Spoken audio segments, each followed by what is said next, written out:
ഈ ഫണ്ട് തട്ടിപ്പിനിരയായവരിൽ വയനാട്ടിലെ ഉരുൾപൊട്ടൽ ദുരന്ത ബാധിതരുമുണ്ട് എന്ന വിവരമാണ് വരുന്നത്. നിരവധി പരാതികളാണ് വയനാട്ടിൽ നിന്ന് ഉയരുന്നത്. മാനന്തവാടി ബത്തേരി മേഖലയിൽ 200-ലധികം ആളുകൾക്ക് പണം നഷ്ടമായതാണ് വിവരം. SP-ക്ക് 10-ലധികം പേർ ഇതിനോടകം തന്നെ പരാതി നൽകിയിട്ടുമുണ്ട്. ഉരുൾപൊട്ടതിന് ശേഷമാണ് ഞങ്ങൾ ഇവിടുന്ന് കുടുംബത്തിലൊക്കെ മുണ്ടക്കായിരുന്നു ഭാര്യ വീട്. അവരെ ഭാര്യ വീട്ടിൽ 7 പേര് മരണപ്പെട്ടു. അവരുടെ വീടുകളെല്ലാം നഷ്ടപ്പെട്ടു. ഞങ്ങൾ താമസിക്കുന്ന ചൂരമലയാണ്. ഞങ്ങൾ വീട് നഷ്ടപ്പെട്ടില്ല, അവിടെ താമസിക്കാൻ പറ്റില്ല എന്ന് പറഞ്ഞപ്പോൾ ഞങ്ങൾ മേപ്പാടി ഒരു വാടക വീട്ടിലാണ് താമസം. പക്ഷേ ഞങ്ങൾക്ക് ജോലി ഇവിടെ എസ്റ്റേറ്റിലാണ് ജോലി. പക്ഷേ ബസ്സും കാര്യങ്ങളും കൃത്യസമയത്ത് ഇല്ലാത്തതുകൊണ്ട് ഞങ്ങളിങ്ങനെ പണിക്ക് തന്നെ വളരെ പ്രയാസമായിരുന്നു. അപ്പോഴാണ് ഇങ്ങനെ അക്ഷയ മുഖാന്തരം പകുതി വിലയ്ക്ക് സ്കൂട്ടി കൊടുക്കുന്നുണ്ടെന്ന് പറഞ്ഞിട്ട് ഒരു റിപ്പോർട്ട് കണ്ടത്. അപ്പോൾ ഞങ്ങളെന്താക്കി, പൈസ ഞങ്ങളുടെ കയ്യിലുണ്ടായിരുന്നില്ല. അപ്പോൾ ഞങ്ങൾ ചൂരമല തന്നെ അന്ന് മേപ്പാടി അന്ന് അറിയുന്ന ആളുകളല്ല, ചൂരമല തന്നെ വന്ന് നമ്മൾ അറിയുന്ന ആളുകളിൽ കുറേശ്ശെ പൈസയൊക്കെ സ്വരൂപിച്ച് ഒരു 65,000 രൂപ ഉണ്ടാക്കി. ജോലിക്ക് വരുമ്പോൾ പൈസ തിരിച്ചു തരാമെന്ന് പറഞ്ഞു. അങ്ങനെയാണ് ഞങ്ങൾ കൊടുത്തത്, ജോലിക്ക് വരാൻ വേണ്ടി കൊടുത്തത്. പക്ഷേ ഇപ്പോൾ ജോലിക്ക് വരാനും പറ്റാത്തൊരവസ്ഥയിലാണ് ഉള്ളത്. പൈസ വാങ്ങിയ ആളുകൾക്ക് തിരിച്ചു കൊടുക്കാനും പറ്റാത്തൊരവസ്ഥയിലാണ്. പല ആളുകളും ഇതിന് കേസ് കൊടുത്തിട്ടൊക്കെ ഉണ്ട്. പക്ഷേ ഞങ്ങൾ ഇപ്പോഴും കേസ് ഒന്നും കൊടുത്തിട്ടില്ല. പക്ഷേ ഞങ്ങളിപ്പോഴും വണ്ടി കിട്ടുന്നുള്ളൊരു പ്രതീക്ഷയിലാണ് നിൽക്കുന്നത്.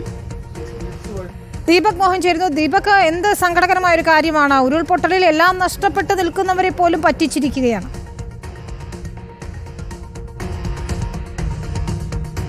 തീർച്ചയായും വിനീത, ഈ ദുരന്തബാധിതരായ ആളുകളെയും CSR ഫണ്ട് തട്ടിപ്പ് നടത്തി അവരും ഇതിനിരയായി എന്നുള്ളത് വളരെ സങ്കടകരമായ ഒരു അവസ്ഥയാണ്.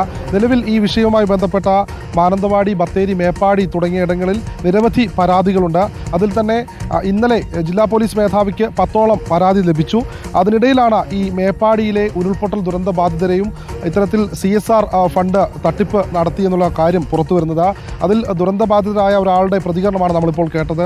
നിരവധി ആളുകൾ മുണ്ടക്കൈ ചൂരൽമല നിവാസികളായിട്ടുള്ള ആളുകളുടെ പക്കൽ നിന്ന് പകുതി പണം അടച്ച് ഇരുചക്ര വാഹനങ്ങൾ, അതോടൊപ്പം ലാപ്ടോപ്പ്, TV, മിക്സി തുടങ്ങിയ പല ഉപകരണങ്ങളും ഇവർക്ക് ഫ്രീ ആയി നൽകാം എന്നുള്ള പ്രചരണത്തെ തുടർന്നാണ് ഇവർ ഈ പണം അടച്ചത്. അങ്ങനെ പണം അടച്ച് ആ പണം നഷ്ടമായ ആളുകളാണ് നിലവിലിപ്പോൾ പരാതിയുമായി രംഗത്തെത്തിയിട്ടുള്ളത്. ജില്ലാ പോലീസ് മേധാവിക്ക് 10-ലധികം ആളുകൾ പരാതി നൽകിയിട്ടുണ്ട്. അതോടൊപ്പം പല ആളുകളെയും നമ്മൾ സമീപിച്ചപ്പോൾ അവരിപ്പോഴും വിശ്വസിക്കുന്നത് അവർക്ക് പണത്തിന് പകരം ഇരുചക്ര വാഹനങ്ങൾ ലഭിക്കുമെന്നൊക്കെയാണ്.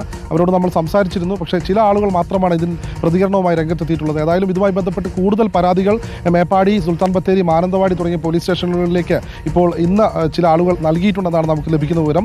നിലവിൽ 300-ലധികം ആളുകൾക്ക് ഇത്തരത്തിൽ CSR ഫണ്ട് തട്ടിപ്പിൽ പണം നഷ്ടപ്പെട്ടതായാണ് ഇപ്പോൾ പുറത്തുവരുന്ന വിവരം വിനീത.